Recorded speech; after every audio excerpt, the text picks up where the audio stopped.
В республике работает уполномоченный при президенте России по правам ребенка Павел Астахов. В течение дня он объедет детские дома и центры Сыктывкара. А до визита омбудсмена в Ухте и Воркуте в течение 5 дней трудился детский спецназ. Это юрист уполномоченного. Павел Астахов намерен лично разобраться в обстоятельствах ЧП в детских садах этих городов. По итогам инспекционных проверок омбудсмен проведет совещание с руководителями федеральных ведомств социального блока, правоохранительных органов, общественниками. В ходе поездки Астахов лично выкладывает фотографии учреждений на официальные странички в Твиттере. Накануне вечером с Павлом Астаховым встретился Вячеслав Газер. Детский омбудсмен рассказал главе республики, что это плановая поездка, главная задача которой – ознакомиться с работой детских учреждений региона.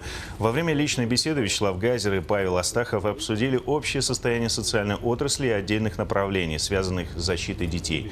Омбудсмен, в частности, положительно отметил работу правительства республики по созданию регионального семейного капитала. У вас есть хорошие меры поощрения, вот за это вам спасибо отдельно, что вы ввели 250 тысяч, по-моему, да? 200-250 за усыновление. Да. Ну, есть отлично, потому что некоторые, знаете, как это, Богомолов, они такую хитрую схему ввели, 800 тысяч объявляют. Это откуда они 800 тысяч берут в бюджет? Оказывается, в течение вот до 18 лет они уплачивают. Ну понятно. Получается, нагрузка небольшая, но есть смысл. В эти минуты Павел Астахов заслушивает доклады юристов детского спецназа, а примерно на 17:30 намечена пресс-конференция детского омбудсмена.